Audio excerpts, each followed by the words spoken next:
Okey, Assalamualaikum murid-murid. Hari ini kita akan belajar subjek reka bentuk dan teknologi bersama saya iaitu Cikgu Fatiliana. Okey, untuk hari ini kita akan belajar bagaimana nak membina kipas solar. Pada pelajaran yang lepas kita dah belajar beberapa tenaga boleh baharu iaitu matahari, geoterma, air, angin, biogeosim dan juga ombak. Cikgu harap semua masih ingat lagi. Okey, objektif pembelajaran kita pada hari ini ialah murid dapat melakarkan 3 jenis lakaran kipas solar dan juga murid dapat mengenal pasti bahan-bahan yang diperlukan untuk menghasilkan kipas solar. Okey, semua dah bersedia? Okey, awak boleh buka muka teks, muka surat 26. Awak boleh lihat di situ rajah kipas solar. Rajah blok menggerakkan bilah kipas dengan menggunakan tenaga boleh baharu iaitu melalui panel solar ditunjukkan seperti berikut. Tahu tak solar ni apa murid-murid? Solar ni adalah cahaya matahari. Okey, pertama sekali tenaga yang kita dapat adalah melalui cahaya matahari disalurkan kepada panel solar. Daripada panel solar dia pergi kepada suis. Jika suis dimatikan, tenaga itu akan dikumpulkan di dalam panel solar sahaja sehingga penuh. Tetapi jika suis dihidupkan, tenaga terus akan kepada motor.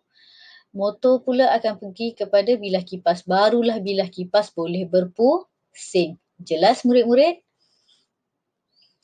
Okey, seterusnya mari kita mula melakar.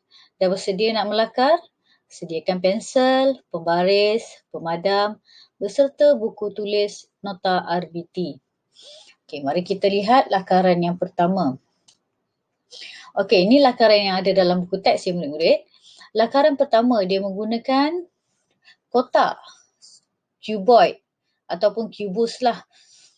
Dia menggunakan bot lekap, bot infra, kipas dia menggunakan ada 4 bilah kipas dan juga dia ada panel solar. Dia letak panel solar di bahagian atas supaya cahaya matahari direct kena kepada panel solar.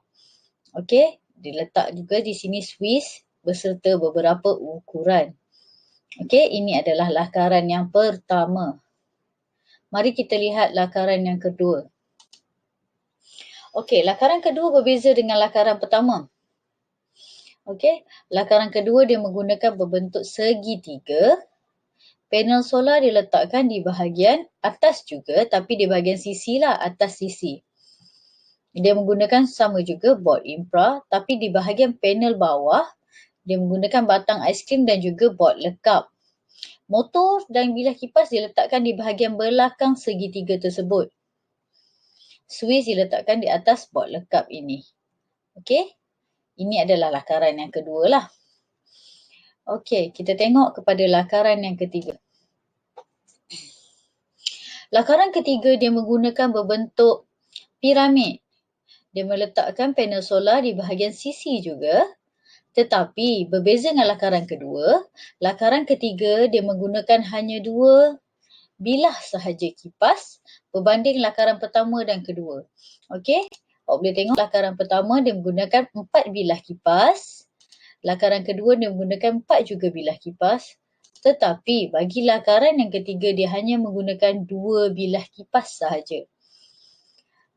Bahan-bahan lain adalah yang sama. Batang aiskrim, suis, bot lekap. Okey, tetapi awak boleh lihat di sini, bagi lakaran kedua dia letakkan di bahagian belakang segitiga tersebut. Tapi bagi lakaran ketiga dia letakkan kipas di bahagian hadapan. Okey, jika awak ada contoh ataupun idea yang lain, awak boleh menggunakan, cikgu tak ada masalah. Okey, contohnya kat sini awak nak buat berbentuk robot. Okey, panel solar di bahagian atas kepala robot, suis di bahagian kaki robot dan kemudian awak ingin bilah kipas berada di dada robot. Itu juga tiada masalah. Awak boleh menggunakan imajinasi awak sendiri. Tapi kalau awak tak ada idea sangat, bolehlah ikut lakaran seperti di dalam buku teks.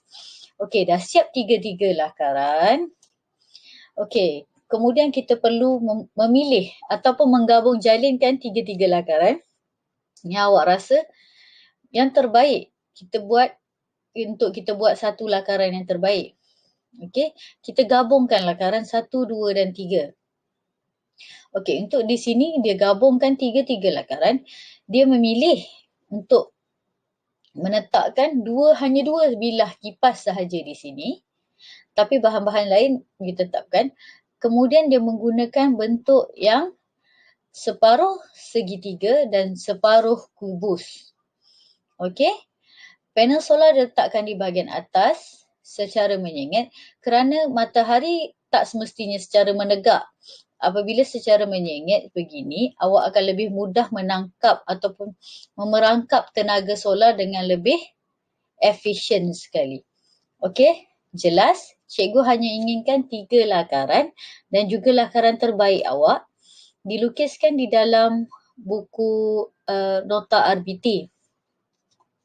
Okey, cikgu harap penjelasan cikgu ini jelas.